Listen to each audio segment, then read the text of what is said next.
This is Plant-Based Briefing, Reading Nutrition Labels and Food Packaging, 4 Tips for Savvy Shopping, by Micaela Karlsen at forksoverknives.com. And I'm Marian Erickson, and this is the curated content plant-based podcast where I narrate articles on healthy, compassionate, and sustainable living with permission in about 10 minutes or less every weekday. Today's article is from forksoverknives.com, an amazing resource for people at every stage of their plant-based journey. So now let's get to today's plant-based briefing. Reading Nutrition Labels and Food Packaging, 4 Tips for Savvy Shopping, by Micaela Karlsen at forksoverknives.com. While about 3/4 of Americans might use the nutrition facts panel at least some of the time, most people have only a limited understanding of what it means when reading nutrition labels. Use this guide to separate fact from fiction at the grocery store. Number 1, focus on foods without labels. Let's get this out of the way right now. Our goal is not to eat a lot of foods that require packaging or labels. Picture your refrigerator full of green kale, yellow lemons, red apples, and a rainbow array of fresh fruits and vegetables, and your pantry brimming with whole grains and red, yellow, orange, black, white, and brown legumes, potatoes, sweet potatoes, and a sampling of nuts and seeds. Most of these items can be purchased without packaging, unless the package just functions to hold a single ingredient like raisins or beans, because they're intact, whole natural foods, and we want these to comprise the bulk of our diet. However, there are a variety of prepared and lightly processed foods that make eating a whole food plant-based diet a lot easier to maintain.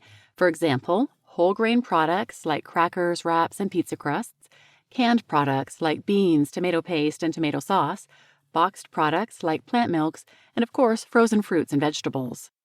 Number 2, don't believe anything you read on the front of a package.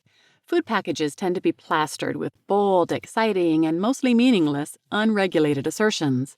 Rule number 1, as registered dietitian Jeff Novick likes to say, is don't believe anything you read on the front of a package. In other words, be wary of deceptive marketing hype that makes junk foods appear healthy. The Food and Drug Administration, FDA, is the regulatory board that sets the standards for health claims on food packages and labels. However, the FDA's ability to regulate unfounded claims is severely limited, both legally and practically, due to limited resources for investigation and enforcement. For those of you who want a more detailed explanation of food packaging claims, see my breakdown below. Number 3, read the ingredient list. Reading the ingredient list is key. Aim for shorter ingredient lists with recognizable ingredients and watch out for words ending in OSE. That signifies the substance is a sugar.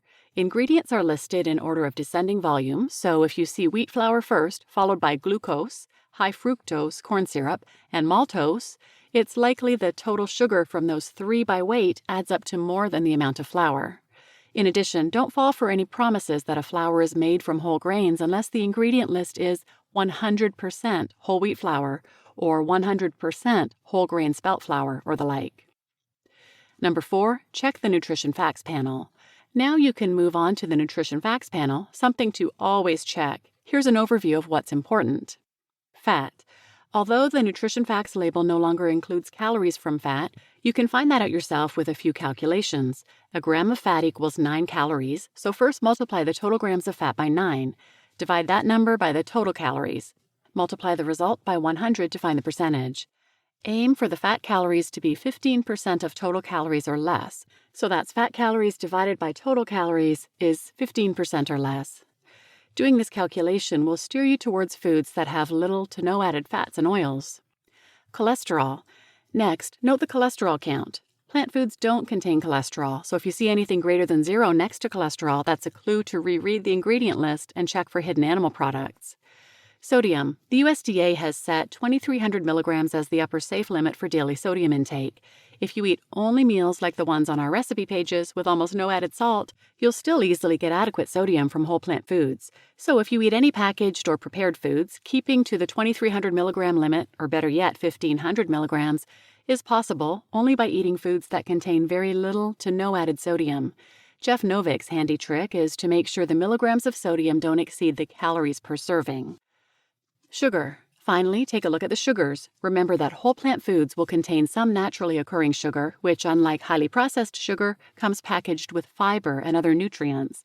However, you'll want to avoid products that have a significant amount of sugar added. The new Nutrition Facts label, which completed its rollout in January 2021, discloses the amount of added sugars in a given product, making it easier than ever to check for this. 2 nutrition facts elements not to worry about. Protein.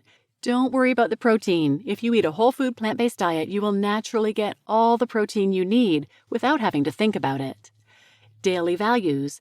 The amount of any particular nutrient that we absorb and metabolize can vary widely from person to person and time to time, based on a multitude of factors, including our need at the moment and what else we eat at the same time.